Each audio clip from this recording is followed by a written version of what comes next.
There are a few select adverts, a very few select adverts using disabled models, and it's great to see them. If there are over 8 million disabled people in the UK, then we should be reflecting them as part of our customer base. This kind of issue, I think people have historically shied away from.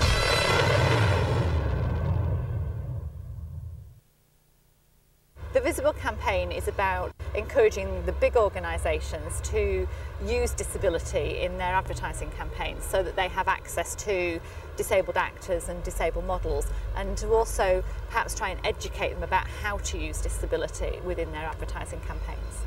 Yeah, I found out something really interesting. She goes jogging every morning at 8 a.m. The hamburgers have got to go. She's a vegetarian.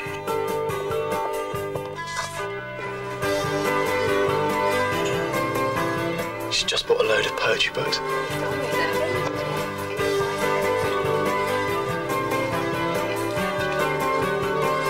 More to say than you pay as you go from one to one.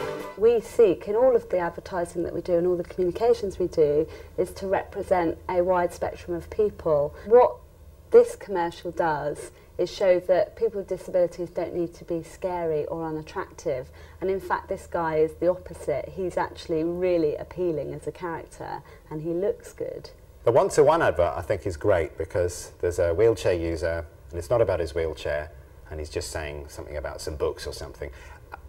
It's a start, and it's very good. It's very tightly edited. That's the style of the advert. But it's great because it's a slice of life, and there, within all the slices, is a disabled one, and I think that's great, and that's the sort of thing we're looking for. We genuinely did it because we believe that we should represent those people, but we're not stupid. You know, we know that if we get it right, it's going to enhance the popularity or the value of our brand, if we get it right. I think the right way to use disabled people in advertising, providing your script doesn't ask for a particular disability, is to look at the ability of the person and not their disability, and then see if they'll fit your script. Get them in for a casting, see, and you might be quite surprised. I certainly was during the brand campaign for the Co-operative Bank. Lager, lager, lager, lager, lager, lager, lager, lager, lager, lager, lager, lager, lager. And curry! During the shooting, we didn't say to the director, guy who's going to be running down with your featured artist, disabled, one arm, will be covered up because he's wearing a jacket, it's late at night. Be careful not to show too much of it. We didn't want to flag it up. If I freeze frame near the end of the commercial, I can point out his arm, but you don't notice it in the commercial. And that's what we were looking for. So we hadn't said at any stage, you must be careful to show a little of it or a lot of it, or it was just natural. I think the marketing departments are missing an opportunity to expand their target markets by using disabled people. I mean, as B&Q as an organisation, if there are over 8 million disabled people in the UK, then we should be reflecting them as part of our customer base. You know, we have products specifically aimed at single mums or women or elderly people. Disability reflects, you know, a growing part of our consumer market. I mean, when you think about the amount of disabled people in the country, for instance, who shop by home and mail order, and the mail order catalogues that get dispatched, they don't have disabled models in them, but a hell of a lot of people at home that are reading it, you know, are home shopping because they can't get into the shops. For years I've lived a double life. In the day I do my job, I ride the bus, roll up my sleeves with the hoi polloi. But at night, I live a life of exhilaration. Of missed heartbeats and adrenaline. And, if the truth be known, a life of dubious virtue. I won't deny I've been engaged in violence, even indulged in it. I've assailed adversaries, and not merely in self-defence. I've exhibited disregard for life, limb and property. And savoured every moment. You may not think it to look at me, but I have commanded armies and conquered worlds. And though in achieving these things, I have set morality aside, I have no regrets. For though I've led a double life, at least I can say I've lived.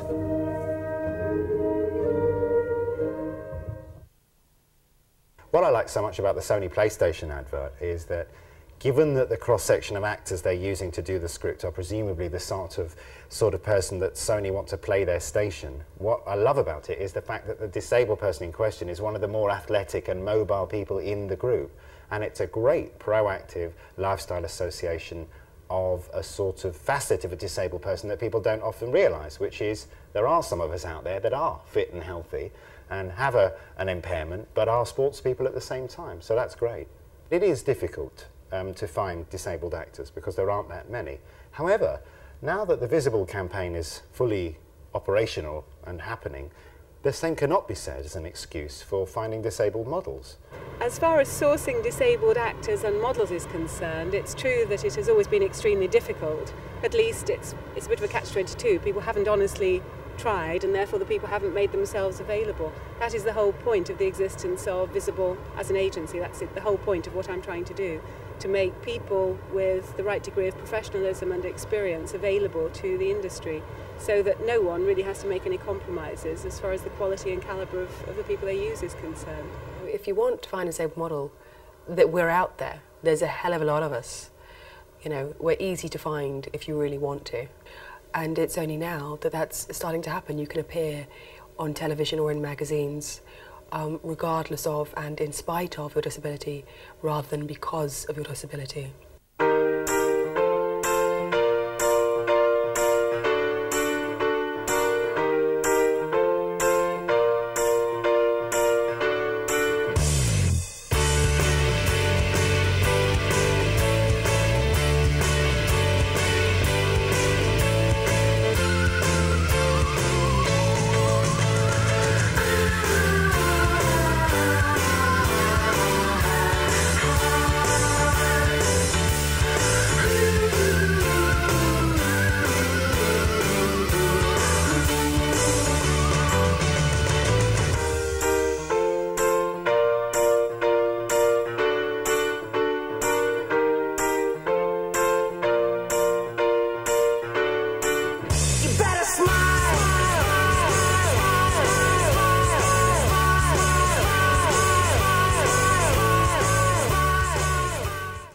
I think there are three reasons why businesses have got to switch on, if you like, to the aspect of disability.